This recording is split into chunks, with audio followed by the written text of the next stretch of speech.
అయినటువంటి ఎమ్మెల్యే మహమ్మద్ నసీర్ గారి జన్మదిన శుభాకాంక్షలు తెలియజేస్తూ మరి కూటమి అభ్యర్థులు శాసనసభ్యులైన బలమైన నాయకుడు మహమ్మద్ నసీర్ గారు ఈ రోజు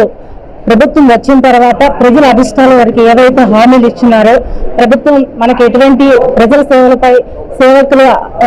ఏదైతే కోరుకున్నారో ఆ విధంగా వాళ్ళ కోరుకున్న విధంగా ప్రభుత్వం ఇచ్చిన హామీల ప్రకారం ఆయన నిత్యం ప్రజలకు ఆ కోరికలు తీర్చే విధంగా నిత్యం మరి ఈ నియోజకవర్గంలో ఆయన ప్రజలు వెన్నంటి ఉంటూ వాళ్ళ యొక్క కార్యక్రమాలను వాళ్ళ యొక్క కోరికలు ఏమిటి ఉన్నాయో వాళ్ళకి ఎటువంటి సేవలు అందించాలో ప్రతిరోజు ప్రజల్లో మమేకమై అన్ని చోట్ల కూడా అన్ని డివిజన్లో తిరుగుతూ కూడా మరి ప్రజా దర్బారుని తీసుకొని వాళ్ళ యొక్క సమస్యలను కూడా తీసుకొని వాళ్ళ సమస్యల మీద పోరాడుతూ నిత్యం ప్రజల్లో అందుబాటులో ఉన్నట్టు మా నాయకుడు ఎప్పుడు కూడా ఆరోగ్యాల్లో ఉంటూ మా అందరికీ కూడా అండగా ఉంటూ ఈ యొక్క నాయకత్వాన్ని బలపరుస్తూ మా అందరికీ కూడా